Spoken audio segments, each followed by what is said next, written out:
Welcome, everybody. All right, we're talking about understanding how manipulation and how narcissists actually work. Manipulation is a really important component of the ego, and we can consider the ego as the I or our sense of self.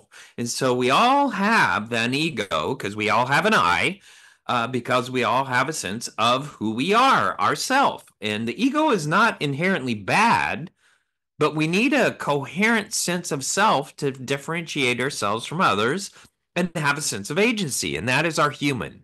We are souls living a human life. We're actually humans with a soul. Jesus was more of a soul living a human life. But the bottom line is that human is the ego. The ego delivers a lot of what we consider as human because the ego is a control freak and it likes to control everything. It likes to manipulate people. It likes to influence people. It likes to make an impression. It likes to create history. It likes to create moments. It likes to create meaning because the ego is about carving a place in our existence on this planet. It allows us also to meet our basic psychological needs, like develop goals, pursue dreams, and the whole idea is that I know that I exist, who I am, what's important to me. That's called individuality. I know what family I come from. I know what political party is mine. I know where I like to work. I know what I like to do. I know what I'm good at. I know what my talents are. These are ultimate things that we hope we experience throughout the course of our life. I know what possessions that I care about. I have the values and the rights that I cherish, and I fight to protect those things. And sometimes we have those in common, and sometimes we don't. We call that a tribe. Also, our egos create tribes. So we emerge from our heritage through evolution as a feature of our brains. And on this way, basically, our egos would not have evolved if they didn't serve the evolutionary purpose to help us survive and thrive. So the ego is attached to what's called our will. And if the ego gets destroyed, for instance, you go bankrupt and you lose your family and you lose everything in your life and you live on the street eating rats, you're probably going to get down to your will to live, which is devoid of ego. But the ego is very tied to the will, and the ego creates purpose and meaning that drives our will to existence. And it's a very important part of our survival. Our ego also allows us to do mental time travel and perform hypothesis testing. And as a matter of fact, that's what the wokies love to do, create hypothesis, and they make us live as a science project within their own hypothesis. They think their hypothesis is their reality. Unfortunately, they implement that on the science project, which is the United States of America and the globalists that love to do that with the globe. They put their hypothesis because they're so freaking smart and they know so many things, but they want to destroy people's life with their little hypothesis. And they have good intentions, but they have bad results because most hypotheses are called experiments. They're not good. And you don't use human life as your experiments unless people sign up for it. Ego and suffering. Unconsciously, our ego reaches out to intertwine with countless thought forms. And as we become overly attached, our sense of self becomes enmeshed with mental positions and various identifications. So when we perceive that the object of our attachment is threatened in some way, our fight or flight or freeze survival mechanism is activated to protect us existentially. So existentially means how I create meaning in my life. The over attachment makes us attack the object of our attachments that invade our objects of attachments. And by proxy, an attack on us must be defended. So when we create meaning in our life, my house is meaningful, my child is meaningful, my marriage is meaningful, my job is meaningful, we also will attack anything that attacks it. And so that is our ego. And it can be threatened across a whole lot of different fronts because what we think is important becomes ultimately how we act. So, meaning is a very simple thing. Somebody might say, I need a vacation. So they think laying on the beach is a vacation. Other people think seeing the sights is a vacation, and they're going to defend that to the teeth, depending on what they consider their meaning. The car they pick, the kind of home that they live in, the kind of property that they have, the kind of boat that they buy, the kind of child that they want to raise. All of these are ego based. We define our existence through our ego. If you identify as a Democrat or a Republican, God forbid you do as a Democrat these days, but our party or candidate is lampooned by the other side, especially if they have an opinion and actually have common sense. Then they're going to be really lampooned because all of the idiots have to show how dumb you are, but they have no ideas to replace them with. Anytime we become consumed with being viewed as the greatest, the best, the superior to others, it's our ego at work. And we all know that. So if you're going to vote for a bunch of egos, you're going to live in a bunch of ego worlds. And ego worlds are not a great place because ego worlds don't have common sense. They have agendas. When we feel less than or inferior to others, that's our ego as well. And some of the social comparison is normal and can even be healthy, but when it becomes obsessive or distorted, we and others are likely to suffer. So, for instance, if your spouse, for instance, were to have an affair, you would start comparing yourself to what they're having sex with. And you are going to degrade your own self because your spouse had sex with somebody else. And so suddenly your ego is going to go downhill because somebody had something that I don't. They must be better, and my spouse will break their covenant to have sex with that thing, and all of a sudden that thing becomes more important than you are, and they obsess on that, and they obsess and they grieve and they go through all kinds of horrible things. But the bottom line is that you married a person that doesn't value trust. And that is a much deeper issue than the idea of who you had sex with.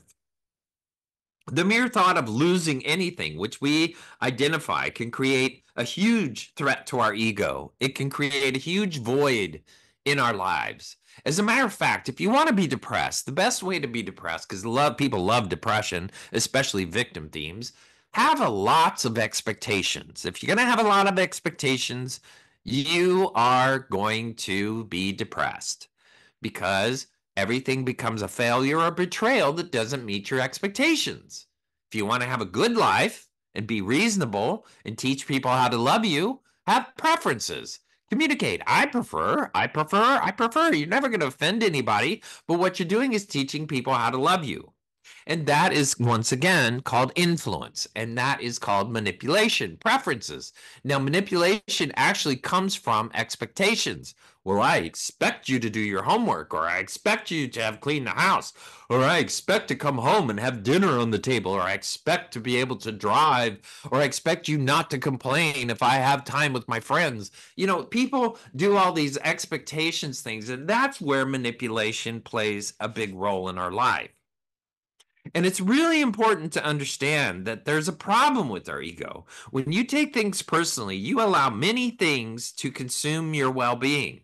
And some people are what are called, well, I'm a sensitive person. Oh, I'm an empath. Usually an empath or a sensitive person is also an alcoholic or a drug, or they got some coping skill like narcissism that they have to fall back on. But the way of thinking exhausts your energy with little good or a lot of stress and a lot of anxiety because you obsess on the things you cannot control that you want to control. So manipulation is what people fall back on. Manipulation is gaslighting. Manipulation is, you're crazy. I can't believe you think that. I can't believe you would do that. I can't believe you don't agree with me. That's a bunch of crap. Everybody's entitled to their opinions. It does not mean that they're right or wrong. That's their perception. And if we can understand that everybody means well, but they have really, oftentimes, really shitty perceptions, then we accept the fact of how life goes on. And part of our existence is listening to stupidity, listening to other people's perceptions, listening to their truths, listening to see if they have anything to teach us in all of their insanity. That is part of life. And the ego has to be set aside to be a good listener. The ego has to be set aside to hear criticism about yourself. That would be a great thing. But manipulation is telling you what you feel, telling you how you're coming across, telling you how you're supposed to change. Manipulation is about changing other people. For instance, if you're going to get married, you're not going to change your partner. You may influence them, but you're not going to change them. Many people try to manipulate their partner, they try to groom them. So I'm going to abuse you over and over and over again until you finally accept abuse as the normal way of living. I'm going to call you names and teach you, tell you things about yourself that are not true until you finally believe them. And then as you believe them, you're going to live that in the marriage because that's how I'm going to control you. That's manipulation. And it's a horrible thing. But a lot of people groom people with manipulation. A lot of people use their power. Oh, well, I make all the money, so I have the opinion. You're just raising kids. Not that that's a full-time job, but not that people look at it that way, but it is a full-time job, and you should have every right to assert yourself. But the bottom line is people look at their ways in which people depend on them. Like if you're the boss, some stupid manager that thinks they own the place, the bottom line is their egos take over and they use their power differential to treat people like crap. And if you're going to do that, you're probably going to be resented and you're probably going to die alone in this life and you're probably going to be a fairly lonely, miserable human being. Now, if you want to be a good person of influence, that means you're looking for the good in people. That means you're looking for their talent. You're looking to teach them. You're looking for them to be the best part of who they are. And that is called wisdom. Not a lot of people have that. So there's these things called states of ego. Some people have an overestimated ego. When we have an inflated ego, we exhibit self-centeredness, superiority, lack of compassion for other people. Then that magnified ego can harm our decision making and cause us to become arrogant and entitled. And in that manner, we experience many conflicts and difficulties in life and in relationships. And wise people, smart people, who get upset. Like if you look at the president of the United States, Trump, he is arrogant. He is sets himself above and beyond many people, but at the same time, he sets himself in the mix with people. That is because he understands part of his role in this life is as a president is performance, and part of it is human, and part of it is identifying with basic human needs. And that is a very smart thing. So you can have a big ego, but that ego, if you keep it in check, can do very well for you. There's this delicate ego. These people are like a freaking wrecking ball because everything has to be in their control. And by the way, every Axis 1 diagnosis, man-made diagnosis, depression, anxiety, OCD, all these crazy things are created by the need to control things you cannot control, especially other people. So they make inflated egos and people who are highly sensitive, people who have a delicate ego, are really good at manipulation to the point that people can't really stand them. Fragile ego is easily injured, overly sensitive to judgment, criticism, and failure. They have to tell everybody what the truth is. The truth is, I'm really this kind of person. That's not what I am. That's not what I said. That's not how I did it. They want to correct everything in this life because their delicate ego can't face how someone else sees them. What's important to understand is most of what people remember is what they feel, not what happened. But these idiots with delicate egos have to point out everything that happens and correct what everything happens when what's really important is how you made somebody feel. And they can't acknowledge that, God forbid, because their delicate ego can't not take it. The thing about empathy is you go, wow, that must suck that I made you feel that way. I can see how you see me like that. Now, that would be healthy. But with the ego has got to tell you what your truth is supposed to be compared to what your truth really is. My truth is so much more important than your truth. Then there's this defensive attitude. Because of a fragile mindset, the ego also becomes defensive, particularly when your self-image, your safety, your beliefs are threatened, and that protective behavior prevents vulnerability and humility. which results in unhealthy relationship dynamics. For instance, your kids are going to grow up to be adults. They're going to have a different opinion than you. Their values may change. Their thoughts on their tribes may change. Their values may change. Their way of looking at society may change. Your job is to understand it. It doesn't mean you agree with it. It's to understand it, not try to take them back to their childhood unless you want to destroy your relationship. All right, we're going to take a quick break and then we're going to come right back.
Welcome back, everybody. All right, we're talking about how to understand manipulation.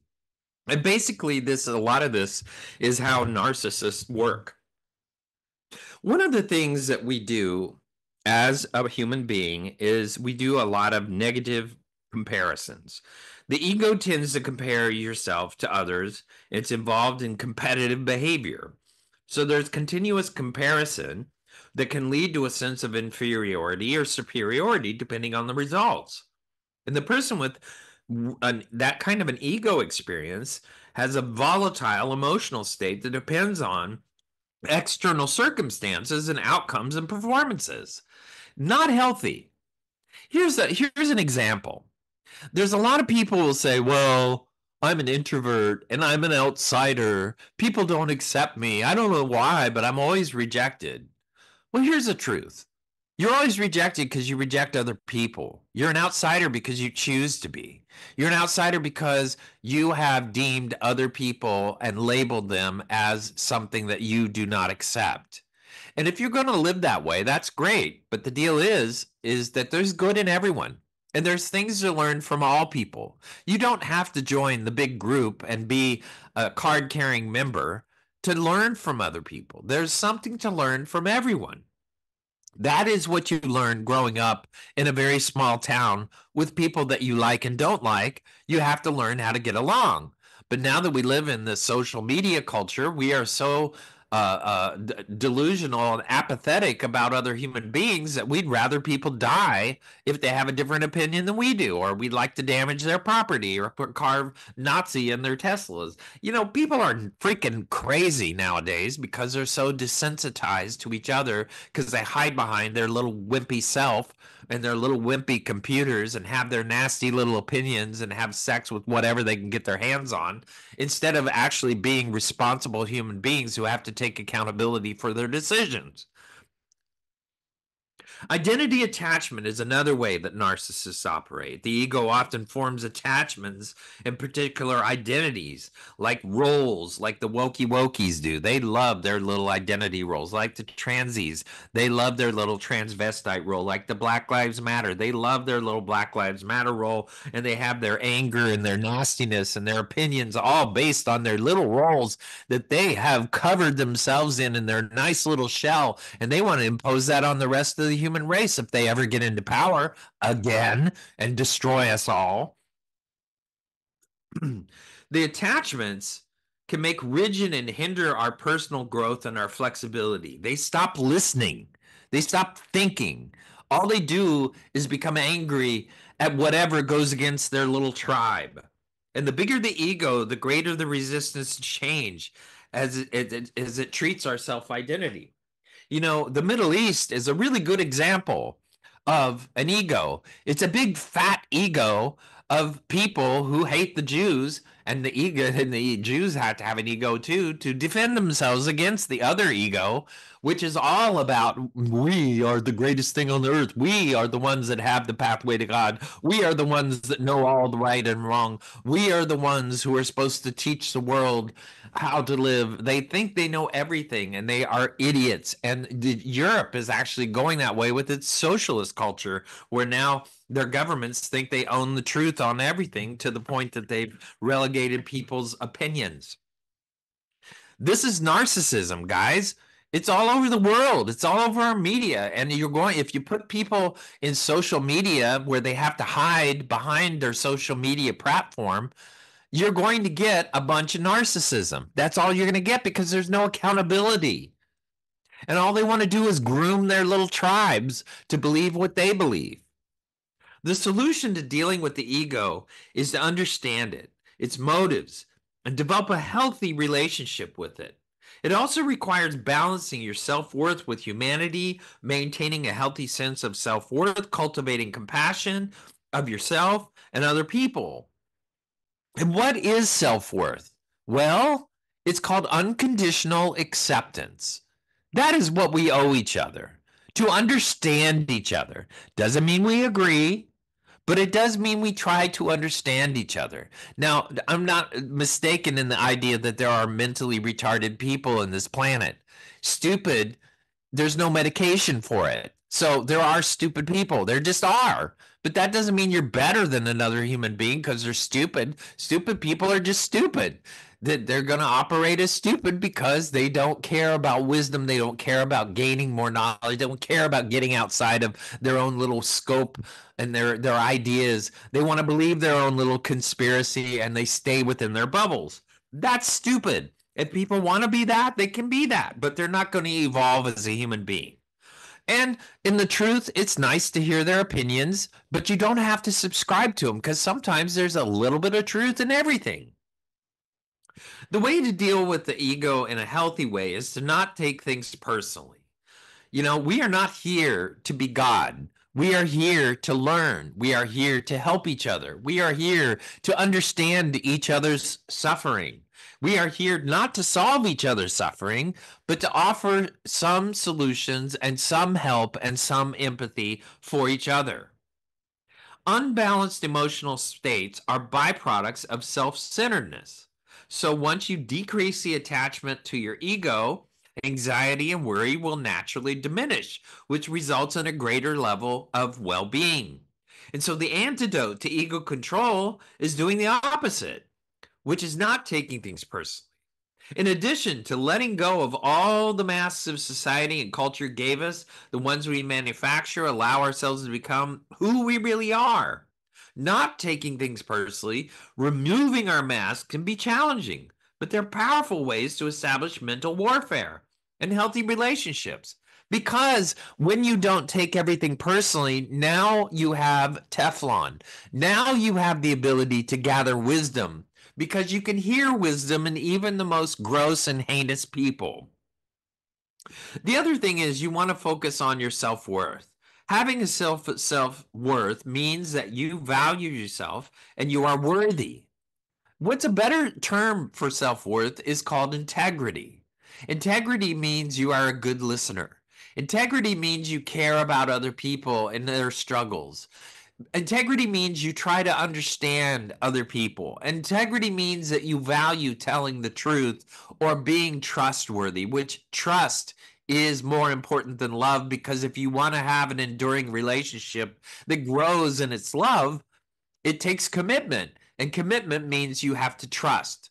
So idiots who marry and do the covenant of marriage who don't value trust, like their white little lies, oh, I was over here when you were really over there. I really did this when you really did that. If you're going to be one of those jerks, you really don't need to be in a marriage. You don't need to be subjecting another person to your horrible lack of trust. If you are not a person that can be trustworthy, you have no business having relationships. You may as well crawl in your hole and live in your hole and put yourself out on social media and lie to the world about everything that you believe.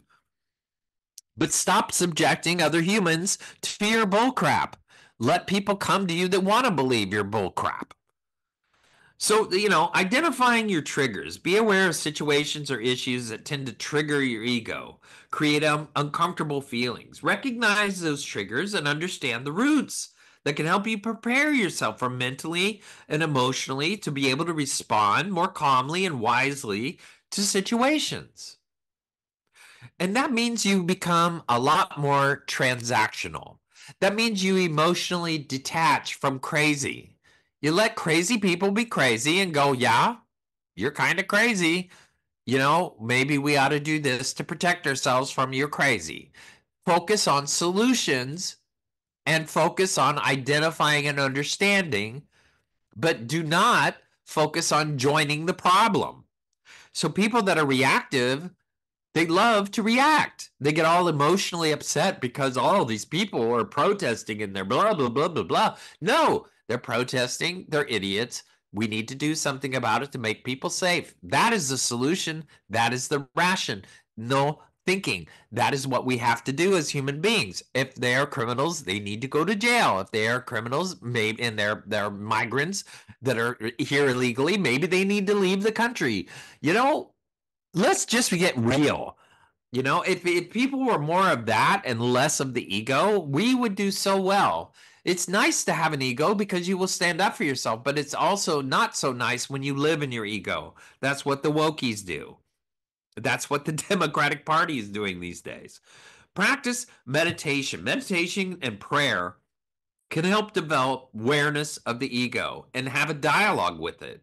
So it impacts our thoughts, emotions, and our behavior. If you can observe without judgment how you are operating, you will become more objective to how you affect the world. And in the end, if you want to understand what the meaning of life is, it's going to have a lot to do with your relationships. And not just the relationships with people that agree with you, but the relationships also with people that don't agree with you. And do you have respect for them? Because what it comes down to, meaning means that I care. And there are things in this life that you care about, and those will be the things that you leave behind. That's called a legacy. Memories are your legacy, not your money, not your home, not your things. Memories come from relationships.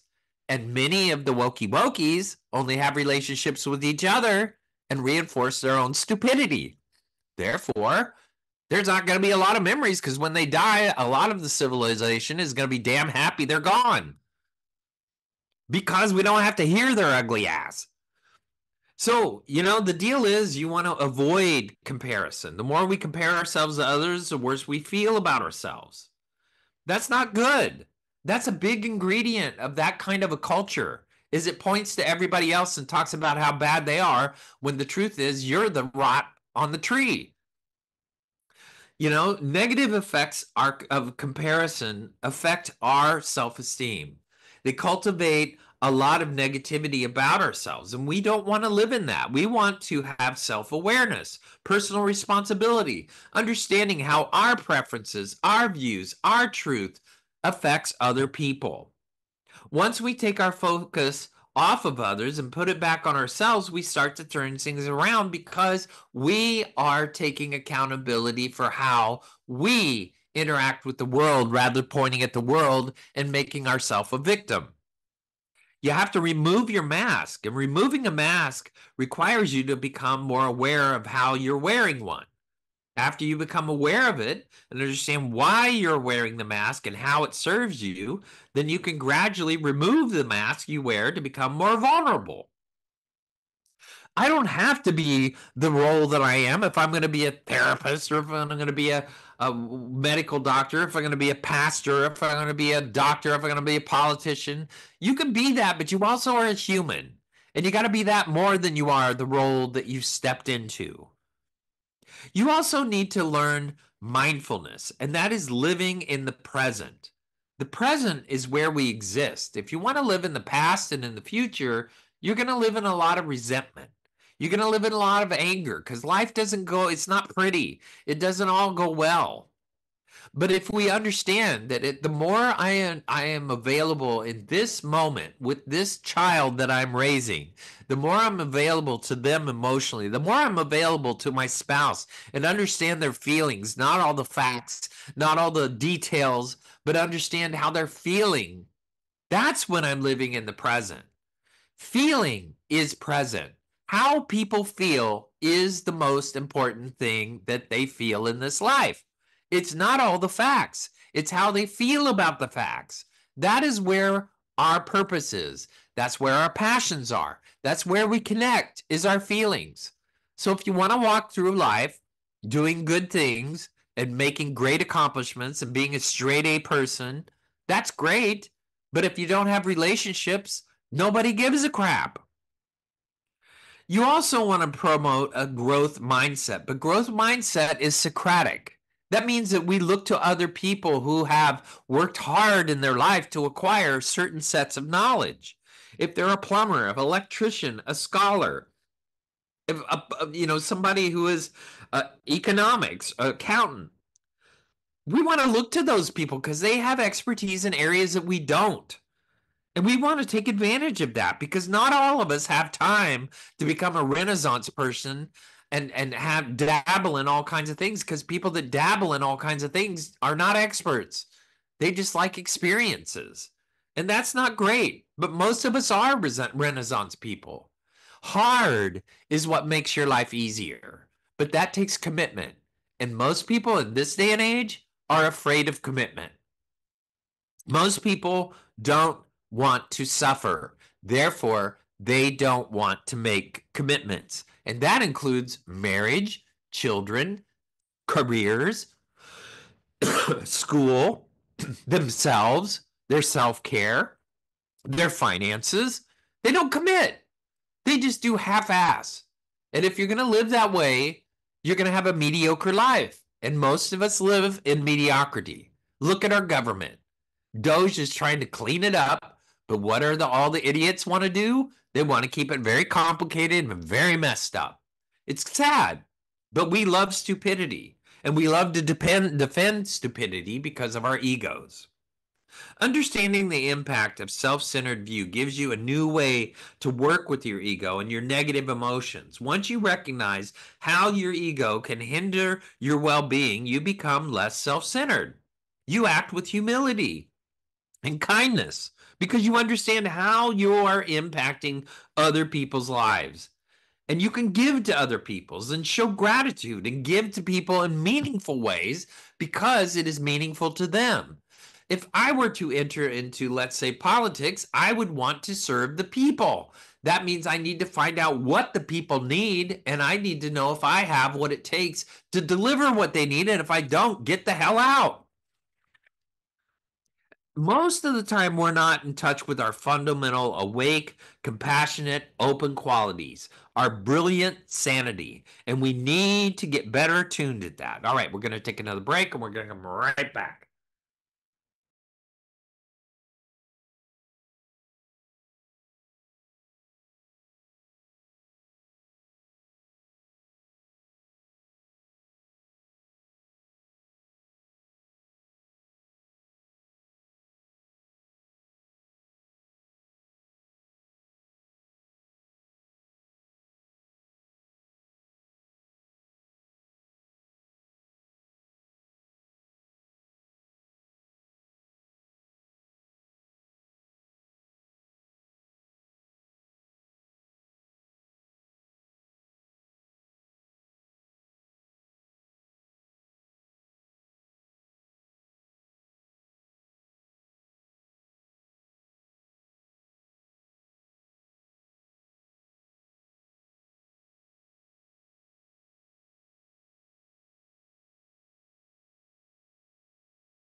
Welcome back, everybody. All right, we're talking about manipulation and how narcissists work.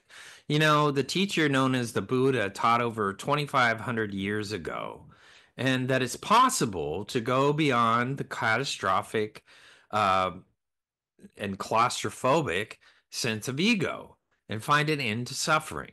That was what Buddhism was all about, how to end suffering, which is what Christ was about. Buddha's early teaching, he had a four noble truths. And, you know, they teach us that life contains discomfort and pain. Simply by being alive, we're bound to experience it. And some experiences hurt, and no spiritual path can make that so. So pain is not a sign of our doing things wrong, and there's another noble truth that describes how we create suffering on top of pain by trying to escape the inevitable pains of life. And we mistakenly believe that we are separate, permanent self or ego. We are not permanent. We are flesh and blood.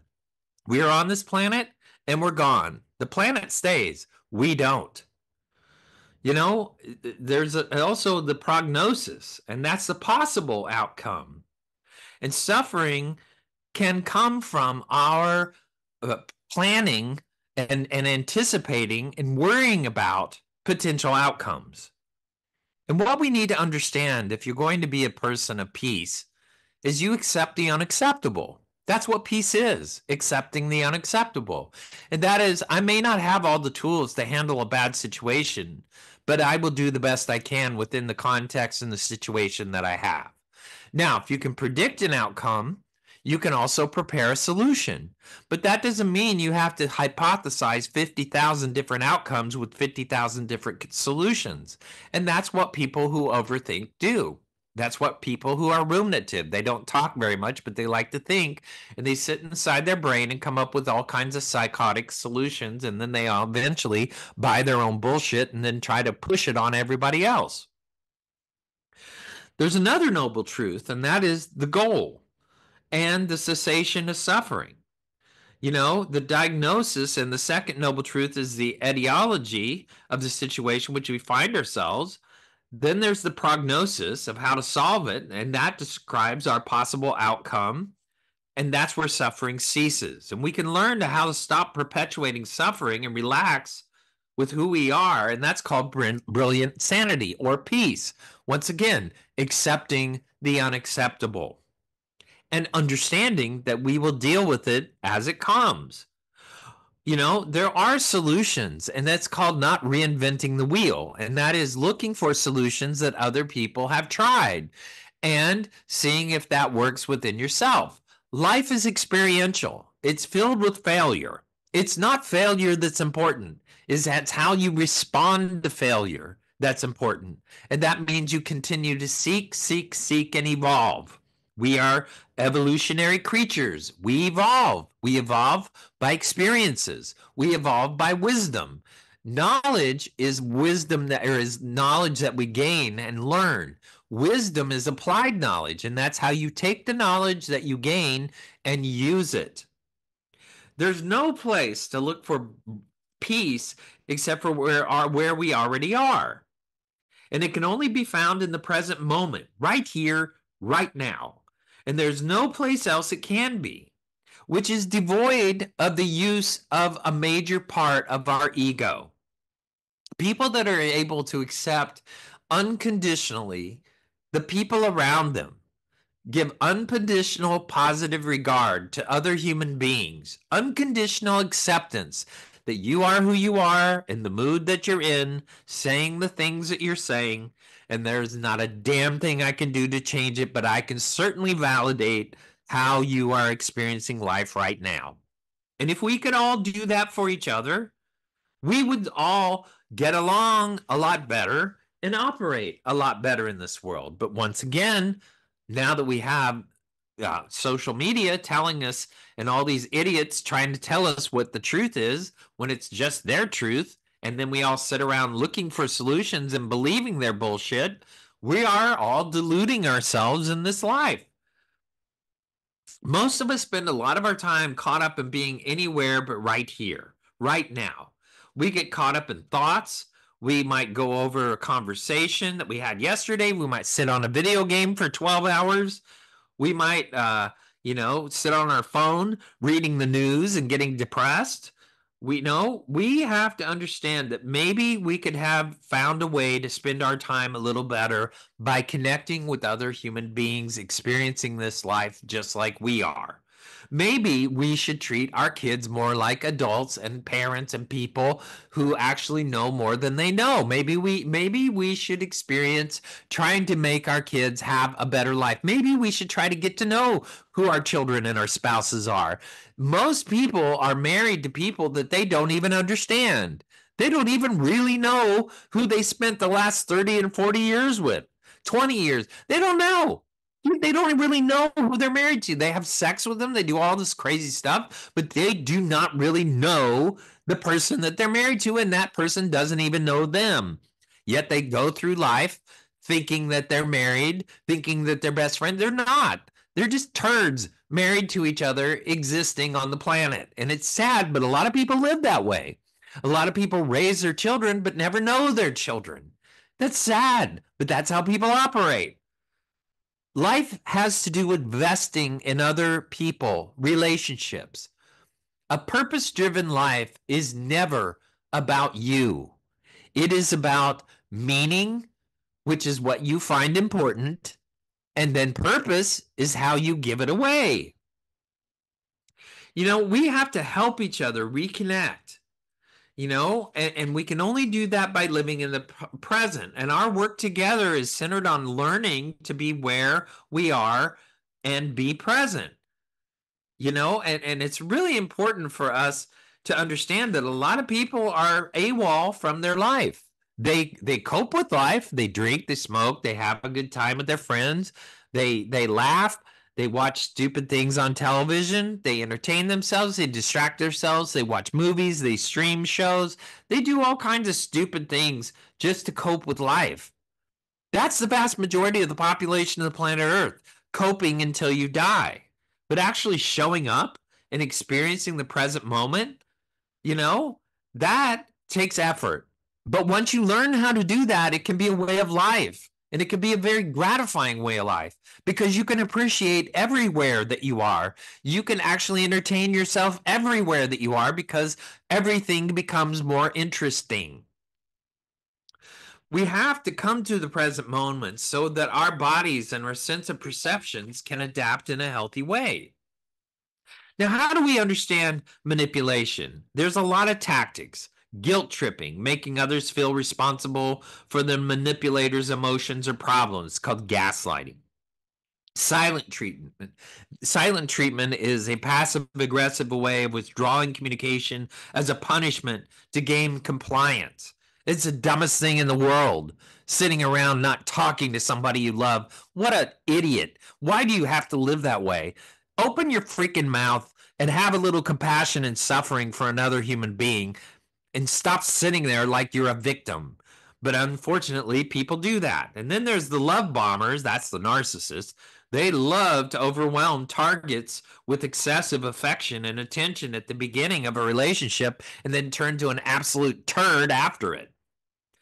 There's also triangulation by creating conflict using another person that's aligned with you. Oh, well, blah, blah, blah thinks that I'm right, and they think that I've done this, and blah, blah, blah, and you are wrong. That's called triangulation. Aligning with one of your children against your spouse is triangulation. Kids love that, by the way.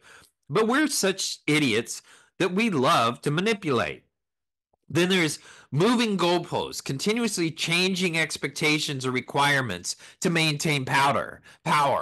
They can never, if you hear somebody say in their marriage, I can never do anything right, they are never satisfied.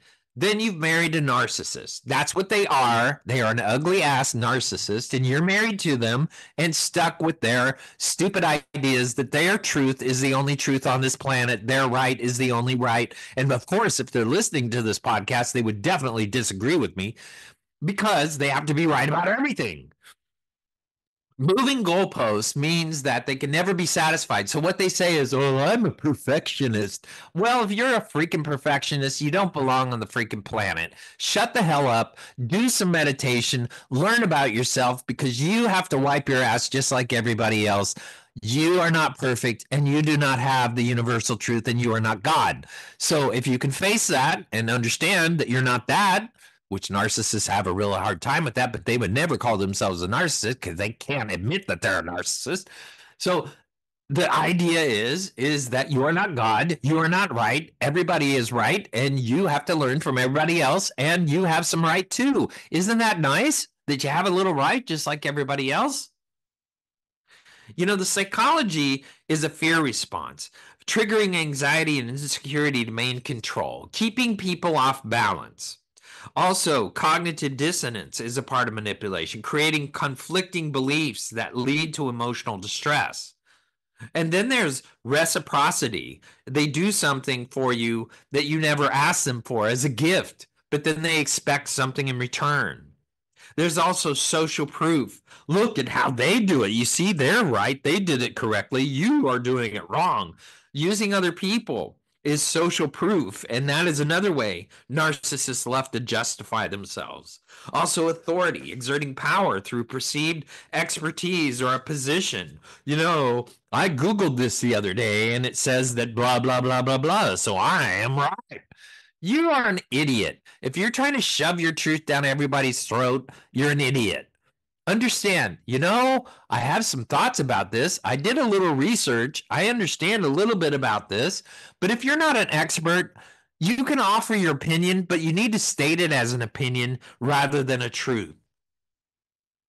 Emotional exploitation is another form of manipulating. They target emotional vulnerabilities through calculated tactics, like creating emotional dependencies through alternating praise and criticism, using strategic rewards and punishments to influence behavior, kind of like you do your kids.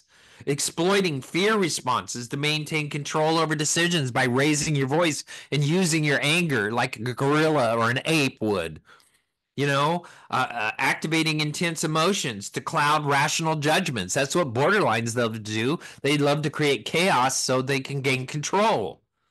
Guilt and obligation. Manipulators employ specific guilt based strategies, shifting responsibility for their emotional state onto other people. You made me feel. You did this. No, you did it all by yourself. You decided how to feel, you decided how to respond, and that's your problem. Creating artificial obligations through unsolicited favors, emphasizing past actions to demand current compliance. No, you had an accident 3 years ago when you did this, so you can never do this again. Like people never learn. You're really wonderful doing that.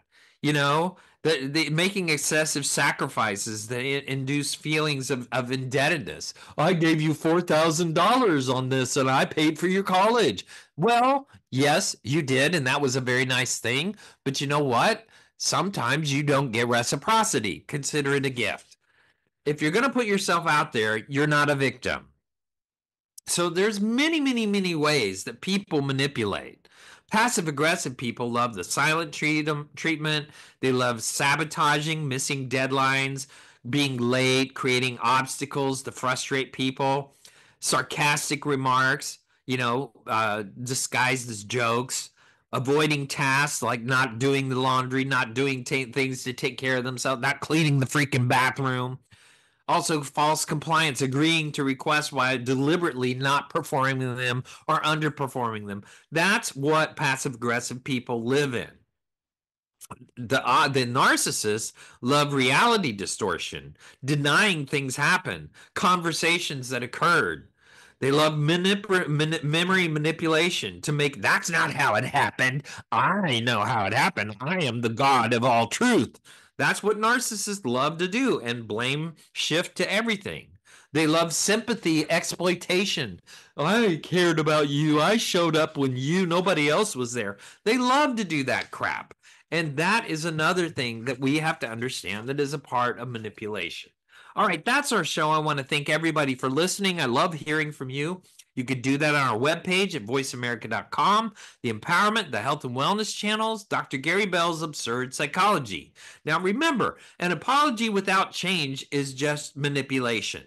Also, belief can be manipulated, knowledge can be dangerous. Also, never lie to a person that trusts you. Also, sometimes you have to go through the worst to get to the best. Thanks for listening, everybody.